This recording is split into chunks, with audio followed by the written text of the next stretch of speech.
Kasi tatawagan ko si Mr. B. Kaya Alas 8, biyahe niya. mahaba yung bakasyon niya sa July. Paano pag biglang umuwi bili? Hindi yun uuwi. Magastos yun, be. Huwag na siya umuwi.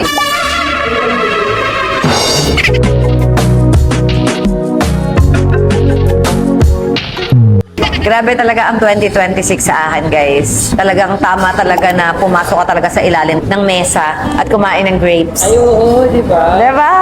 Tsaka ka-love life daw pag kumain daw din. Kaya pala biglang may nanligaw. Hihigil ako.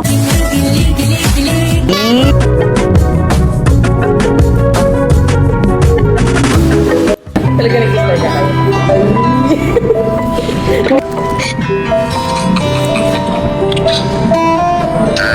Hello. Chris Lawrence, inilig ng Hihigil ako. Katrina Halili.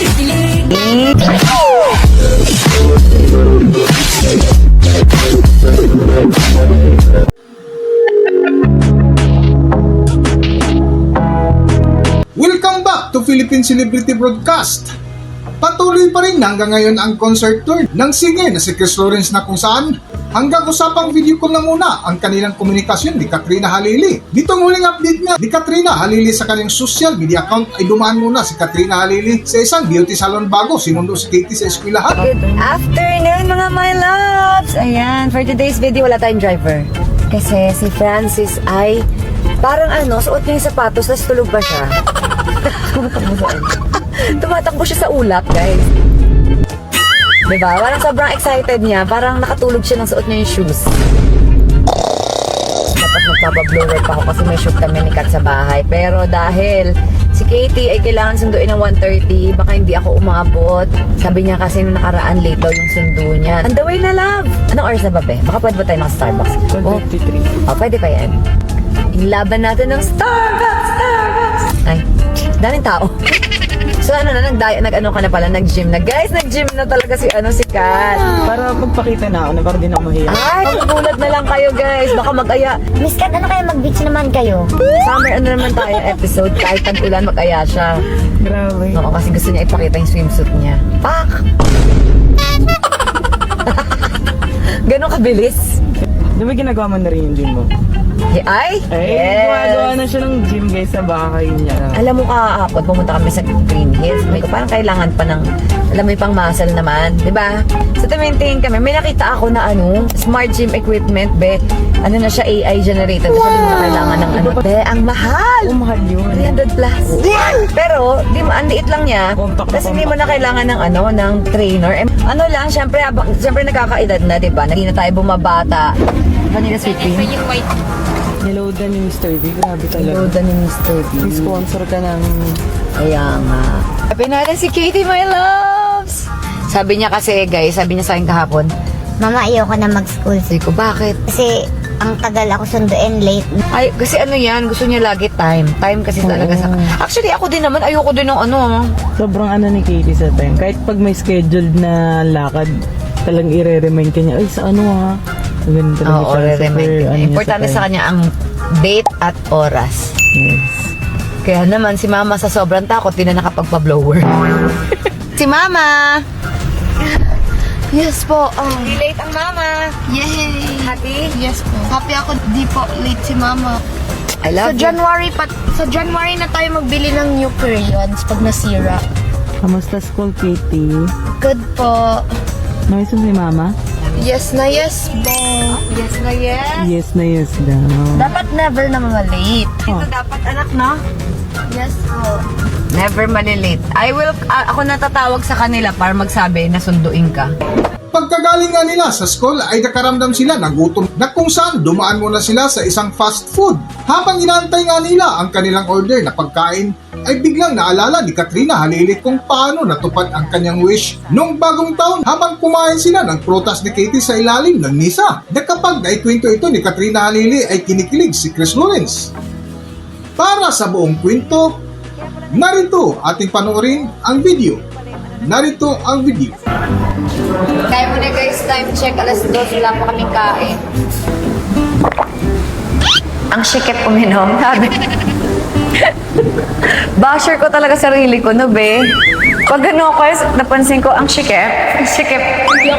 Kasi tatawagan ko si Mr. B. Kaya Alas 8, biyahe niya. mahaba yung bakasyon niya sa July ha. Paano pag biglang umuwi ulit? Hindi yun uuwi.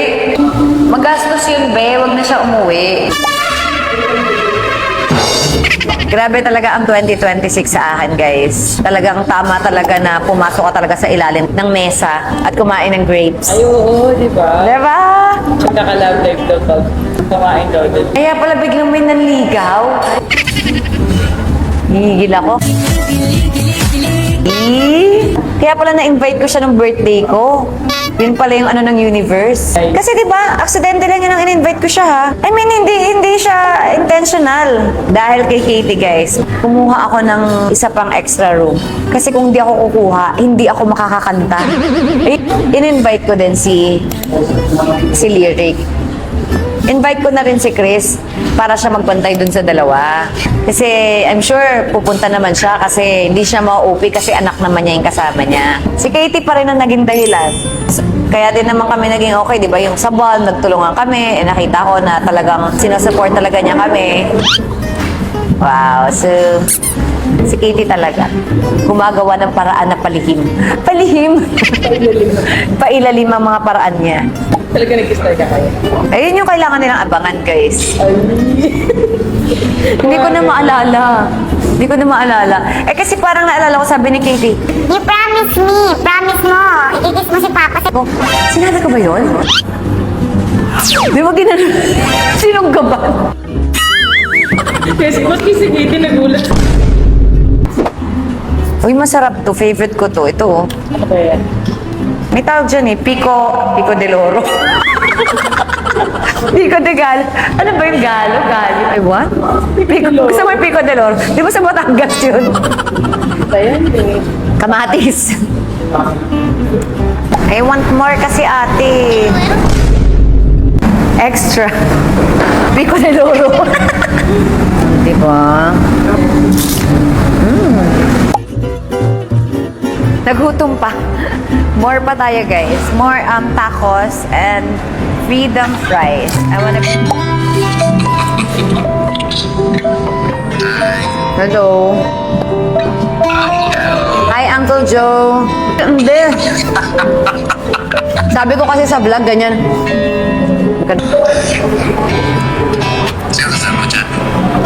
Kaming dalawa lang. Nagpakabit kasi ako ng lashes. Susi, be? Susi, be? Sa'yo. Loka, nasa'yo. Naku, Kat, ha? Nasa'yo nga. Nasa'yo. De, joke na. Luka-luka ka. Mamamraning ka pa. Hanggang dito na lang muna ang ating video at kung nagustuhan nyo, huwag kalimutan mag-subscribe at pindutin nyo na rin ang notification bell para ma-notify kayo sa ating susunod na video. Maraming salamat! Hindi ko dala yung i-deposit